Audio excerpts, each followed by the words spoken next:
तो last episode में हमने देखा था कि सेवेंथ यहाँ से चाहते हुए क्या था कि अब जब तक हेवन को ये ना लगे कि तुम्हें अपनी गलती का एहसास हो गया तब तक ये तुम्हें पनिश करता रहेगा। तो माफी ना ये से कह रही कि सीनियर प्लीज मुझे बचा लो। जिस पर ये कह रही हेवनली कॉन्ट्रैक्ट पे हमारा कोई भी जोर नहीं है, तुम्हें जितनी जल्दी हो सके माफी मांगनी होगी। तो अब इसके माफी मांगते मांगते हेवन भी इसके ऊपर 20-40 और झटके बरसा देता है। जिस पर अब सीन चेंज होता है और हम सेवेंथ को देखते हैं जो कि अपनी पैलेस में आ चुका था। ये अब इन स्पेशल रूट्स को निकालते हुए कह रहा है कि अब मैं नाइट स्वॉट टेक्निक को कल्टीवेट करने के लिए तैयार हूँ। और इतना कह के सेवेंथ मास्टर पी के दिए हुए नाइट स्वॉट टेक्निक को याद करते हुए सर की हेल्प से प्रैक्टिस करने लगता है। तब करीब 1 घंटे बीतने के बाद सेवेंथ इन पावर्स को रिलीज करते हुए क्या था कि फाइनली मैंने नाइट स्वॉट टेक्निक में से एक को प्रैक्टिस कर लिया। जिस पर इस पावर की 13 अपने मेंशन से नोटिस कर लेते हैं और काफी ज्यादा शौक होते हुए कहते हैं कि क्या आखिर में इस तरह की डिवीजन की ओर से ये पावरफुल और कौन रिलीज कर रहा है। मैं दावे के साथ कह सकता हूँ कि ये टेक्निक जो भी प्रैक्टिस कर रहा है वो एक स्वॉर्ड कल्टीवेटर है, लेकिन स्वॉर्ड कल्टीवेटर तो सैकड़ों साल पहले ही खत्म हो चुके हैं। और इतना किया गया डीन अब सीधे सेवेंथ के पैलेस की तरफ चले जाते हैं। तब सेवेंथ इधर खुद से क्या था कि नाइट स्वॉर्ड टेक्निक में से पहला स्वॉर्ड टेक्निक ब्रेक थ्रू हुआ। अब उस फैंग को मैं डेथ मैच में आराम से डिफीट कर दूंगा। तभी डीन अब यहाँ पहुंचते हुए क्या है क्या तुम इस सना के डिसाइपल हो। जिस पर सेवन खुद से कह रहा है कि ये ओल्ड मैन कौन है और इसके आने पर मुझे कुछ भी महसूस क्यों नहीं हुआ। तब डीन पूछते हैं कि लड़के अभी जो पावर रिलीज हुई क्या उसकी वजह तुम ही थे। जिस पर सेवन था अब अपने मन में क्या रहा है कि मास्टर पीक ने कहा था कि कभी भी किसी को पता नहीं चलना चाहिए कि मैं एक स्वॉर्ड कल्टीवेटर हूँ। और फिर सेवेंथ बहुत ही फनी तरीके से अपना स्वॉर्ड छिपाते हुए क्या आता है कि नहीं मैं तो नहीं हूँ। तब डीन क्या आता है कि हे भगवान इस लड़के को झूठ बोलना भी नहीं आता। और फिर डीन क्या आता है कि डोंट वरी मैं यहाँ किसी बुरे इरादे से नहीं आया हूँ, तुम मुझ पर ट्रस्ट कर सकते हो। चलो दिखाओ मुझे अपना स्पिरिचुअल स्वॉर्ड। जिस पर सेवेंथ अब यहाँ से जाते हुए क्या आता है कि गुड बाय मुझे कुछ काम है।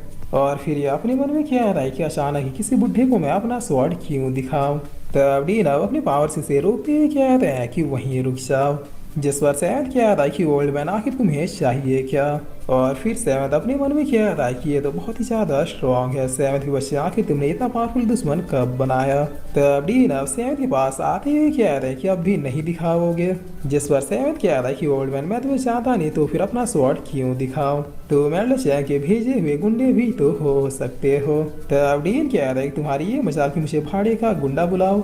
शायद अब अगर तुमने मुझे अपना स्वॉर्ड नहीं दिखाया तो फिर मैं तुम्हें नंगू पंगू करके एकेडमी के मेन गेट पर टांग दूंगा। जिस पर सेवेंथ क्या आता है कि कितनी घटिया सोच है, अब तो बिल्कुल नहीं दिखाऊंगा।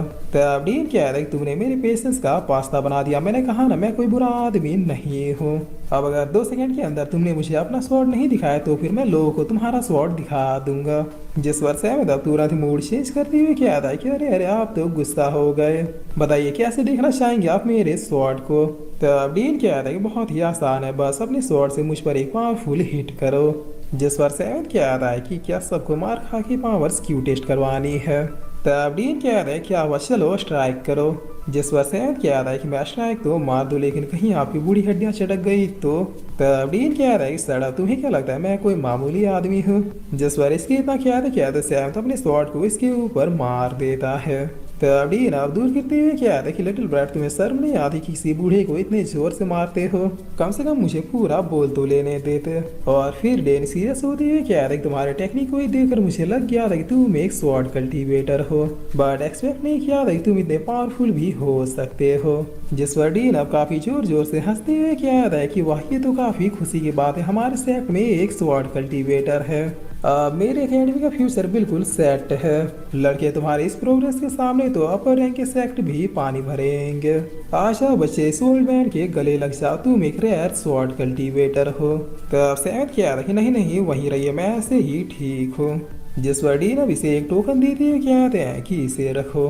तब सेवेंथ पूछता है कि ये क्या है। जिस पर डीन क्या है क्या तुम एक 3 स्टार टोकन को नहीं पहचानते।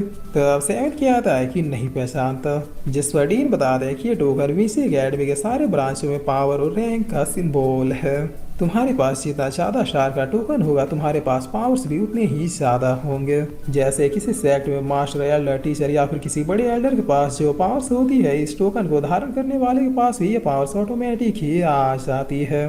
कहने का मतलब है कि ये टोकन एक सिंबल है कि तुम उस सेक्ट के सबसे पावरफुल पर्सन के करीबी हो।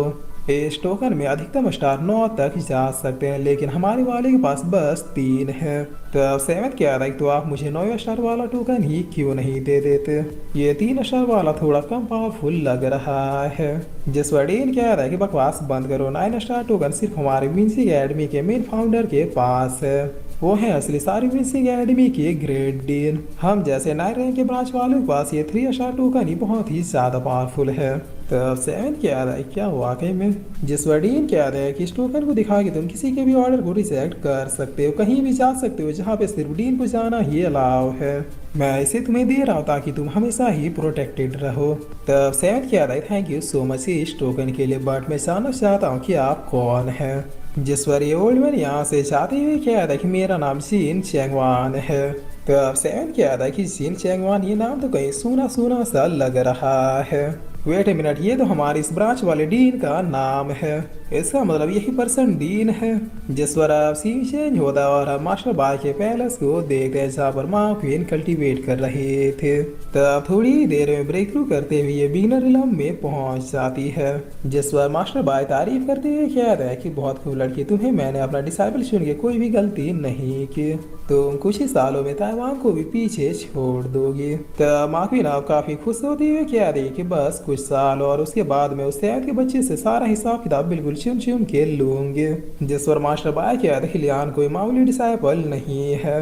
उसे डिफीट करना मुश्किल तो है बट नामुमकिन नहीं। अगर तुम जल्दी उसे डिफीट करना चाहती हो तो फिर मेरे पास एक उपाय है।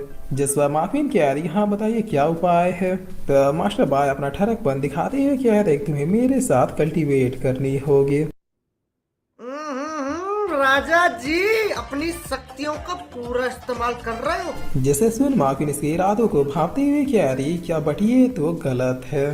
तो मास्टर बाय कह रहे हैं कि कुछ गलत नहीं है, तुम्हें पावरफुल बनना है या फिर नहीं। जिस पर मार्कविन यहाँ से जाते हुए कह रहे कि मुझे कुछ जरूरी काम याद आ गया। तो कुछ देर के बाद मार्कविन एल्डर शॉन्ग के पास आते हुए कह रही कि एल्डर आप कहाँ जा रहे हैं? जिस पर एल्डर शॉन्ग कह रहे कि आज फैंग और उसिलियान का डेथ मैच है। उसिलियान ने 1 महीने पहले इस डेथ मैच के लिए फैंग को चैलेंज किया था। तो मार्कविन कह रही कि इसका मतलब वो सेवेंथ आज मरेगा। चलिए एल्डर आपके साथ मैं भी चलूंगी, मैं भला उस सेवेंथ को मरते हुए कैसे ना देखूं।